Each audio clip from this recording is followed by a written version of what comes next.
भारत ने बांग्लादेश पे कब्जा कर लिया था, फिर छोड़ क्यों दिया? अनेक्स क्यों नहीं कर लिया अपने साथ? अगर उन्हें इतना बड़ा गम है कि जी हमारा मुल्क टूट के दो हिस्से में हुआ है और हमने एक करना है, तो बांग्लादेश वाला पोर्शन तो मिल गया था, क्यों नहीं जोड़ लिया?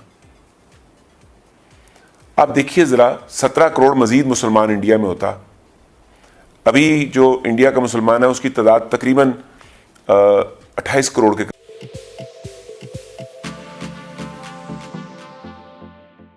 सर खान साहब क्यों डराते पे ने, चाह रहे ने की चाह रहे ने की सोच रहे ने, ट्वीट कर रहे हैं और कह रहे हैं जनाब हिंदुस्तान जो है वो कश्मीर के ऊपर जो है दुनिया की तवज्जो हटाने के लिए पाकिस्तान के ऊपर जो है वो हमला कर सकता है। और एक दफ़ा नहीं 2 दफ़ा उन्होंने ये बात की है, ट्वीट किया उन्होंने। ये मुमकिन है? देखें, मुमकिन है या नहीं इसकी बात हम 2 मिनट के लिए साइड पे रखें। ये ट्वीट जो है ना, ये मुनासिब नहीं। एक मुल्क का प्राइम मिनिस्टर इस ट्वीट से क्या बताना चाह रहा है कि वो डरा हुआ है? क्या मैसेज देना चाह रहा है कि दुनिया की छठी ताकतवर फौज के ऊपर बैठा हुआ जो कमांडर इन चीफ है वो भारत के हमले से खौफजदा है? या वो लोगों को क्या बताना चाह रहा है कि भाई तुम्हारी मईशत पहले से खराब है, अब इंडिया से जंग होने लगी और इसको खराब कर लेते हैं? क्या कह रहा है आपका प्राइम मिनिस्टर? मुझे ये समझ नहीं आ रही। ब्रदर खान का तो जो है वो खान ही बता सकता है। प्राइम मिनिस्टर्स को ट्वीट बड़े सोच के करने होते हैं। इस वक्त एक ट्रंप साहब हैं जो बगैर कैलकुलेशन के ट्वीट मारते हैं, और एक हमारे खान साहब हैं। आपने कभी चाइनीज प्राइम मिनिस्टर के ट्वीट सुने इस तरह के? नेवर। ब्रिटिश प्राइम मिनिस्टर के कोई इस तरह के ट्वीट्स के फलां मुल्क हम पे हमला करने लगा है? लेकिन हमारे प्राइम मिनिस्टर को ट्वीट्स का शौक ही बड़ा है। वो हर जगह पे अपोजिशन वाले रोल में रहना चाहते हैं जिसमें दूसरे पे तनकीद कर सकें। यानी कि भारत के साथ भी कंटेनर पे खड़े हैं। वो भारत के साथ कंटेनर पे खड़े हैं। भारत की तरफ से मैं बिल्कुल नहीं समझता कि पाकिस्तान पे किसी किस्म की जंग मुसल्लत हो सकती है। वो क्या वजह?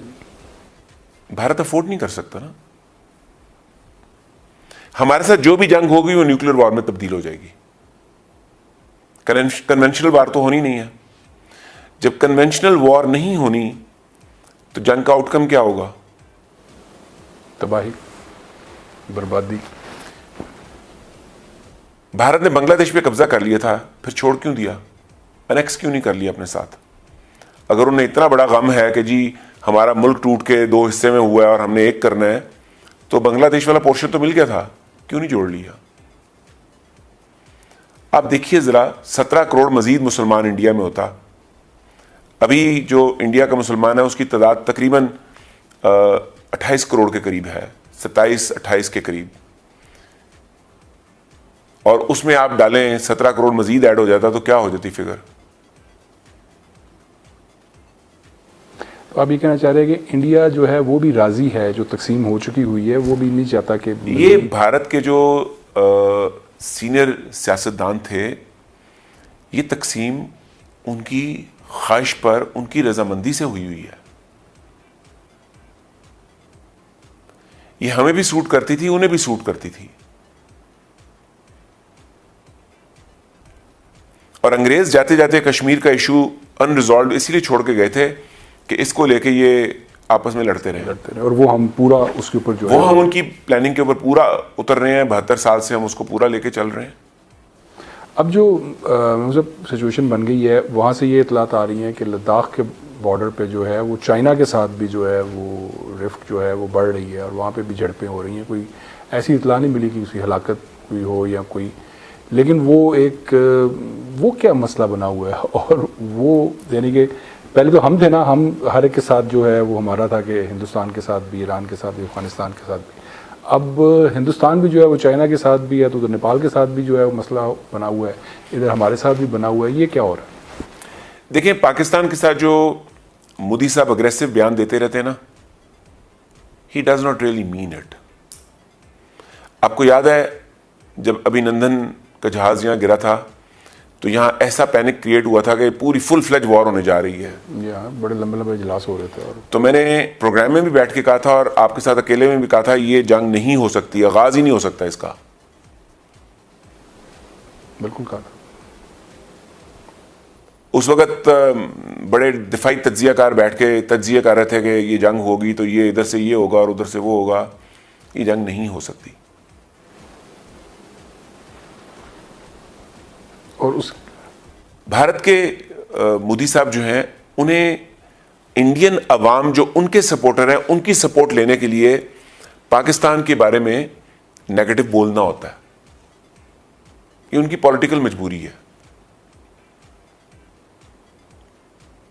हमारे यहां anti Pakistan, anti India vote नहीं मिलता। जब एंटी इंडिया वोट नहीं मिलता तो हमारे लीडर्स नॉर्मली इंडिया के खिलाफ बोलने से गुरेज ही करते हैं। को बड़ा एपिसोड हो जाए तो एक आध जुमला बोल देते हैं। अब देखें, इंडिया ने कश्मीर का स्टेटस चेंज किया, उसमें भी हमारे यहां कोई ज्यादा शोर नहीं मचाया गया। अब सिचुएशन यह है कि पाकिस्तान के साथ जो भी जंग होगी वो न्यूक्लियर वॉर पे कन्वर्ट हो जाएगी, लेकिन चाइना के साथ जो जंग होगी वो न्यूक्लियर वॉर नहीं होगी। वो बड़ी देर तक कन्वेंशनल वॉर रह सकती है, क्योंकि चाइना और भारत बड़ी देर तक अपने कन्वेंशनल हथियारों से जंगें लड़ सकते हैं। हमारे पास कन्वेंशनल हथियार ज़्यादा है नहीं, तो हमारा ज़्यादा रिलायंस जो है वो न्यूक्स पे होगा। तो हमारे साथ उनकी जंग का कोई इम्कान नहीं है, और चाइना के साथ भी उनकी जंग का कोई इम्कान नहीं है। अब बैठ के कैलकुलेट करते हैं ना फैक्टर्स। जी। जब तक किसी जंग में किसी एक मुल्क को फायदा होने का इम्कान नजर ना आ रहा हो, जंग नहीं हुआ करती। भारत चाइना की जंग में भारत को कोई फायदा नहीं होने लगा तो इस जंग में पहल नहीं करेगा। और चाइना उनको अपना माल बेचता है हर साल $60 अरब का। वो नहीं चाहेगा कि उस जंग के जरिए उसका $60 अरब सालाना मर जाए। और $60 अरब पाकिस्तान के पास आ जाएं तो हमारी तो पूरी लॉटरी निकला है। है। तो यानी कि ये इसी तरह जो हल्का फुल्का जो है वो ये बजट के दिनों का शुगल होगा, और बजट के दिनों का शुगल बाद में, हाँ, इसमें स्ट्रेटेजीज भी इन्वॉल्व हैं। वो स्ट्रेटेजीज जहां तक भी जाएंगी वो जंग की नौबत तक नहीं लेके जाएंगी। ये उधर का भी बजट बढ़ेगा। यानी अगर भारत पाकिस्तान पे प्रेशर डाल के पाकिस्तान काउंटर प्रेशर ले आता है तो चाइना को ये सूट नहीं करेगा। चुनाचे वो लद्दाख में अपने आप को थोड़ा एक्टिव करने की कोशिश करेगा ताकि भारत देख ले कि मैं भी आ गया हूं, और भारत ज्यादा हिम्मत ना करे कि आगे बढ़ना है। तो अब देख लें, जब चाइना फैक्टर ऐड हुआ है तो मोदी साहब ने चाइनीज प्राइम मिनिस्टर पे एक जुमला नहीं कसा, चाइनीज फौज के बारे में उन्होंने एक जुमला नहीं कहा। वो जितने जुमले हैं वो सिर्फ पाकिस्तान के बारे में कहते हैं क्योंकि वो उन्हें सूट करते हैं। लेकिन अगर उन्होंने चाइना के बारे में जुमला कहे तो ये जुमले जंग की तरफ लेके जा सकते हैं। ये इधर से एक जुमला बोलेंगे, उधर से फिर 2 जुमले आएंगे, तो फिर वो हालात गर्म हो जाएंगे। तो वो नहीं बोलेंगे ऐसे जुमले।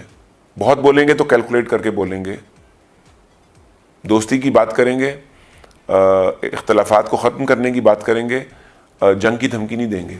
तो उधर चाइना के साथ उनका डायलॉग प्रोसेस का आगाज हो जाएगा, वो मसला उनका हल हो जाएगा। इधर क्या होगा सर? इधर भी कुछ नहीं होगा। इधर भी हमसे जंग लड़के उन्हें कुछ नहीं मिलेगा। आजकल जहां हमारी इकॉनमी बहुत मुश्किल का शिकार है, वहां इंडियन इकॉनमी भी बड़ी सख्त मुश्किल का शिकार है। इंडिया के अंदर हमारे से ज़्यादा गुर्बत है। अगर हमारे पास कम पैसे हैं तो आबादी भी कम है, बोझ भी कम है। अगर उनके पास थोड़े पैसे ज़्यादा हैं तो बोझ भी उतना ही ज़्यादा है, लायबिलिटीज़ भी उतनी ज़्यादा हैं। तो इस वक्त वो ऑलरेडी अपनी इंटरनल इंतशार का बहुत शिकार हैं। वहाँ जो इस वक्त एंटी मुस्लिम सेंटिमेंट्स डेवलप करवाए हैं उन्होंने, उसके नतीजे में 28 करोड़ मुसलमानों के दिलों में एंटी इंडिया सेंटिमेंट्स डेवलप होना शुरू हो गए हैं। और अगर 28 करोड़ आपकी आबादी का आपके खिलाफ हो जाए तो मुल्क के लिए इकोनॉमिक ग्रोथ तो नामुमकिन हो जाती है। ये तो बिल्कुल सूट नहीं करेगी इंडिया को। उन्हें सूट करेगा कि फौरी तौर पर इसको दोबारा सेकुलरिज्म की तरफ लेके जाएं। जय हिंद, जय भारत। कृपया इस चैनल को सब्सक्राइब करके हमारा हौसला बढ़ाएं, और सब्सक्राइब करने के लिए वीडियो के नीचे जो रेड बटन है सब्सक्राइब का, उस पर दबा करके उसके बाद जो घंटे की पिक्चर आएगा उसको दबा करके इस चैनल को सब्सक्राइब करें। और फ्रेंड, इसका कोई चार्ज नहीं होता है, बिल्कुल फ्री है। तो आप जी खोल करके इस चैनल को सब्सक्राइब करें, साथ ही साथ इस वीडियो के नीचे कमेंट करके अपनी राय दें। थैंक यू, धन्यवाद।